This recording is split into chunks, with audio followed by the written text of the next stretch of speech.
ഇതാണ് എൻ്റെ love story. ഇതിൽ എൻ്റെ തെറ്റെന്തെങ്കിലും ഉണ്ടോ സർ? അത് ശരി, ആ പെണ്ണെന്തിനാ എങ്ങനെ ചെയ്തത്? എനിക്കറിയില്ല സർ. വർഷക്കണക്കിന് കുടുംബം നടത്തിയാലും ഈ പെണ്ണുങ്ങൾ എപ്പോ എങ്ങനെയാണെന്ന് അവരുടെ ഭർത്താക്കന്മാർക്ക് പോലും പറയാൻ പറ്റില്ല.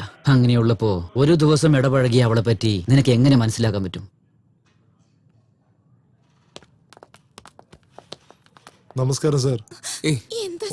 ഒന്നുമില്ല, നീ നിനക്ക് അറിയുന്ന. Just relax. എവിടെയാ ആ പെണ്ണ്? ഇനി വന്നിട്ടില്ലേ? അബി, നീ ഇവിടെ നിക്ക്, ഞാൻ സംസാരിക്കാം. ഓക്കേ അമ്മേ. നമസ്കാരം സാർ. സാർ, ഞാൻ അഭിനയുടെ അമ്മയാണ്. ആ പെണ്ണ് എവിടെ? പുറത്തുണ്ട് സാർ. പുറത്തോ? ആ. ഈ കേസിലെ പെണ്ണാണ് മെയിന്. ആ പെണ്ണ് അകത്ത് വന്നില്ലെങ്കിൽ ഈ കേസിന് ക്ലാരിറ്റി ഉണ്ടാവില്ല. അവളോട് സംസാരിച്ചാൽ ക്ലാരിറ്റി കിട്ടാൻ പോകുന്നില്ല സാർ. കൺഫ്യൂസ് ആകെയുള്ളൂ. അവൾക്ക് ആൻഡോഗ്രിപ്പ് അംനേഷ്യാണ് സാർ. അതായത് ഇന്ന് നടന്ന കാര്യങ്ങൾ നാളെ ഉറങ്ങി എണീറ്റ ശേഷം ഒന്നും ഓർമ്മയുണ്ടാവില്ല. 2 years ബാക്ക് അവൾക്കൊരു ആക്സിഡന്റ് പറ്റിയിരുന്നു. ആ സംഭവത്തിൽ തലയ്ക്ക് മുറിവ് പറ്റിയതിനാൽ അന്ന് തുടങ്ങിയതായത്. അതെങ്ങനെ നിങ്ങൾക്കറിയാം? അവൾക്ക് ട്രീറ്റ്മെന്റ് ഞാനാ കൊടുക്കുന്നത്. ആക്സിഡന്റ് സംഭവിക്കും മുമ്പ് നടന്ന എല്ലാ കാര്യങ്ങളും അവൾക്ക് ഓർമ്മയുണ്ട്. എന്നാൽ അതിനുശേഷം ഓരോ ദിവസവും ഫ്രഷ് ഡേയാ. എല്ലാ ദിവസവും ഉറങ്ങി എണീറ്റ ശേഷം അവൾക്ക് നന്നായി തലവേദന ഉണ്ടാവാറുണ്ട്. ആ സമയത്ത് അലറി നിലവിളിക്കും. അത് മാത്രമല്ല സാർ, എഴുന്നേറ്റാലുടനെ അവളുടെ രോഗത്തെ പറ്റി ഓർമ്മപ്പെടുത്തി പ്രധാനപ്പെട്ട വിഷയങ്ങളൊക്കെ പറഞ്ഞു കൊടുക്കണം. എന്നാലും ഓർമ്മ വരുമെന്ന് പറയാനാവില്ല. ആൻറ്റി, എന്നെ അവൾക്ക് ഭയങ്കര ഇഷ്ടമാണ്. ഇന്നലെ നടന്ന കാര്യങ്ങളൊക്കെ ഞാൻ അവളെ ഓർമ്മിപ്പിച്ചാൽ അവൾക്ക് എന്നെ ഓർമ്മയുണ്ടാവോ? ഒരിക്കലുമില്ല. അവൾക്ക് ഓർമ്മ വരണമെങ്കിൽ അവളുടെ കൂടെ കുറച്ചുനാൾ താമസിക്കണം. സാർ, ഈ പയ്യൻ നിരപരാധിയാണ് സാർ. ഇവനെ വിട്ടേക്ക്. It's okay, take care. Thank you sir. Thank you sir. മോനെ, അവളുടെ തെറ്റിന് ഞാൻ നിങ്ങളോട് മാപ്പ് ചോദിക്കുന്നു. ക്ഷമിക്കണം. അയ്യോ ആൻറ്റി, എന്തിനാ? ഞാൻ വരട്ടെ.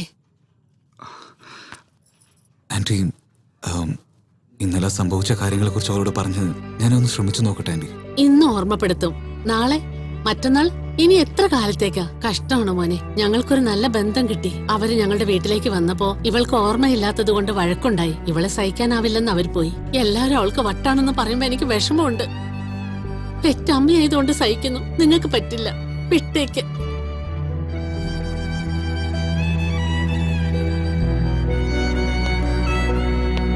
സന്തോഷമുള്ള തരുണമായിട്ട് ജീവിതകാലം മൊത്തം എൻ്റെ കൂടെ തന്നെ ഉണ്ടാവും. ഇതാണ് എൻ്റെ ലവ് സ്റ്റോറി.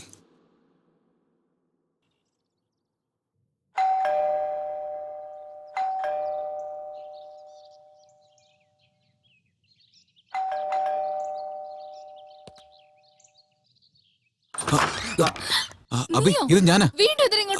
അബി, ഞാനൊന്ന് പറയട്ടെ. അബി എന്നെ ഒന്ന് സംസാരിക്കാൻ അനുവദിക്ക്. ഞാനൊന്ന് പറഞ്ഞോട്ടെ. അബി ഞാനൊന്ന് പറയട്ടെ. Abhi, please try to understand. Abhi, ഞാനൊന്ന് പറയട്ടെ. അബി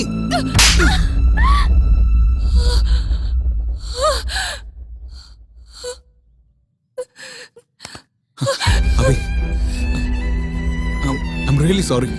എപ്പോഴും അമ്മ അമ്മ എന്ന് പറഞ്ഞ ഒച്ച വെക്കില്ലേ? ഒരു മിനിറ്റ് ഞാൻ പറയുന്നൊന്ന് കേൾക്ക്. ഓർമ്മിപ്പിക്കാനൊന്ന് ട്രൈ ചെയ്യ് പ്ലീസ്. ഇവൾക്ക് എങ്ങനെ ഞാൻ പറയാ? ഇന്നലെ ഞാൻ വീട്ടിൽ വന്നില്ലേ, അപ്പൊ മഴയും പെയ്തിരുന്നു. ഞാൻ നിനക്ക് കോഫി ഉണ്ടാക്കി തന്നു. ടിവിയിൽ നിന്റെ ഫേവറേറ്റ് ഹീറോയിന്റെ സിനിമ വന്നപ്പോ നമ്മൾ രണ്ടുപേരും ഒരുമിച്ചിരുന്ന് കണ്ടില്ലേ? നിനക്ക് ഇഷ്ടമാവുന്ന ആലു പൊറോട്ടയൊക്കെ ഉണ്ടാക്കി തന്നില്ലേ? നമ്മൾ രണ്ടുപേരും കഴിക്കാൻ വാട്ടർഫോൾസിന്റെ അടുത്ത് മഷ്റൂം ഹൗസിന്റെ അടുത്ത് പോയി തിരിച്ചു വരുമ്പോ നിന്നെ പാമ്പ് കടിച്ചെന്നും പറഞ്ഞ് നീ ജോക്ക് ചെയ്യുമ്പോ ഞാൻ നിന്നെ അടിച്ചില്ലേ? എനിക്ക് ഇഷ്ടമാണെന്ന് പറഞ്ഞുകൊണ്ട് റെഡ് കളർ സാരി ഇട്ടുകൊണ്ട് വന്ന് എന്റെ അടുത്ത് ഐ ലവ് യു പറഞ്ഞില്ലേ? നിനക്ക് ഓർമ്മയുണ്ടോ? നമ്മൾ രണ്ടുപേരും പ്രേമിച്ചു അബി. ഇന്നലെ നമ്മൾ രണ്ടുപേരും ഒരുമിച്ചായിരുന്നു. നിനക്ക് എന്തു പറഞ്ഞു ഓർമ്മ വരുന്ന അറിയാതെ മരിച്ചു എന്താ തോന്നുന്ന? അബി, ഒരു പ്രാവശ്യം എന്റെ കണ്ണിലുള്ള സത്യം ഒന്ന് നോക്ക്. മനസ്സുകൊണ്ട് ഞാൻ എത്ര സ്നേഹിക്കുന്നെന്ന് നിനക്ക് മനസ്സിലാക്കാൻ പറ്റും. 2 വർഷമായിട്ട് എന്നെ സ്നേഹിച്ച പെണ്ണിനെ വേണ്ടാന്ന് വലിച്ചെറിഞ്ഞിട്ടുണ്ടാവുന്ന വേദനയെക്കാളും ഒരു ദിവസം സ്നേഹിച്ച നീ എന്നെ വിട്ടേച്ച് പോകുന്ന അതിനെക്കുറിച്ച് ഞാൻ ഓർക്കുമ്പോ ജീവൻ പോകുന്ന പോലെയുണ്ട്. അബി, എനിക്കെന്തിനാ വേണം? അത്രേ ഉള്ളൂ. ഒരു ദിവസം കൊണ്ട് നീ എന്നെ എങ്ങനെ സ്നേഹിച്ചെന്ന് ചോദിച്ചാൽ എനിക്ക് അറിയില്ല. നിന്നെ എത്ര സ്നേഹിച്ചെന്ന് ചോദിച്ചാൽ എനിക്ക് കാണിക്കാൻ പറ്റും. ബട്ട് എന്റെ ജീവിതത്തിൽ നീ ഇല്ലെങ്കിൽ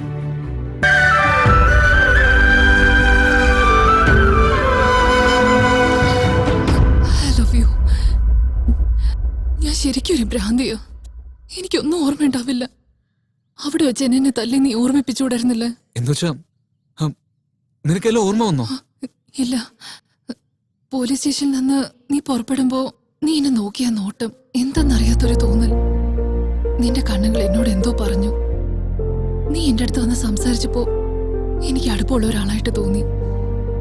ശ്രുതി തന്ന സ്പൈ ക്യാമ്പ് വെച്ച് ഞാൻ എവിടെയൊക്കെ പോകുന്നു, ആരെയൊക്കെ കാണുന്നു എന്ന് ചെക്ക് ചെയ്തോണ്ടിരിക്കും. ചിലതൊക്കെ ഓർമ്മ വരും, ചിലതൊക്കെ മറക്കും. വീട്ടിൽ പോയിട്ട് ഇന്നലെ നടന്നതൊക്കെ സ്പൈ ക്യാമ്പിൽ ഞാൻ കണ്ടു. ഡോക്ടർ ശ്രുതി 199% അഭിരാം 100%. ഒരു വാക്കിൽ ഇത്രയും വ്യത്യാസം. ഒരു വാക്കുകൊണ്ട് ജീവിതം തന്നെ മാറി മറിയും. ഒരു കപ്പ് പാല് 2 സ്പൂൺ കോഫി പൗഡർ കുറച്ച് ഷുഗർ അത്രേ ഉള്ളൂ. കിച്ചൻ താഴെയുണ്ട്, എനിക്കും കൂടി ചേർത്തുണ്ടാക്കുവോ? എന്റെ ലൈഫിലെ കണ്ട സെക്കൻഡ് മോസ്റ്റ് ബ്യൂട്ടിഫുൾ വുമൺ നീയാണ്. ഫസ്റ്റ് വൺ ആരാ? അത് നീയാണ്. ഈ നീ ആരാണ്, എന്താണ്, എവിടുന്നാണ് വന്നത്, നിന്റെ ഫാമിലി ബാക്ക്ഗ്രൗണ്ട് എന്താണ്, ഒന്നും എനിക്ക് അറിയേണ്ട ആവശ്യമില്ല. I just love you. എഴുന്നേക്ക്. നീ രാവിലെ തൊട്ട് കളിച്ചോണ്ടിരിക്കുക. കുറച്ച് പോലെ എനിക്ക് ഫീലിംഗ്സ് ഇല്ലേ? ഞാൻ നിന്നെ സ്നേഹിക്കുന്ന കാര്യം നിനക്കറിയില്ല എന്നാ ഇപ്പൊ പറയാ. I really love you. നിന്റെ സംസാരം, നിന്റെ ഫ്ലാഷ് ബാക്ക്, ഞാൻ നിന്നോട് കാണിച്ച കുറുമ്പ് എല്ലാം ഞാൻ കണ്ടു.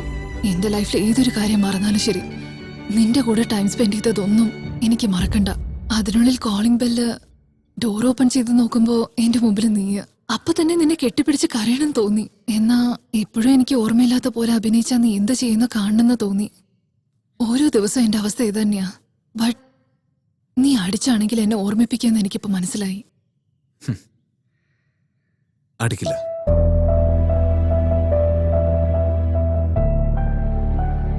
നമ്മളെ സ്നേഹിക്കുന്നവർ നമ്മൾക്ക് ചുംബനം തരുമ്പോൾ അത് നമുക്ക് മനസ്സിലാവും അവര് നമ്മളെ എത്രയധികം ഇഷ്ടപ്പെടുന്നു എന്ന്. ഇതുപോലെ ഓർമ്മിപ്പിക്കാം.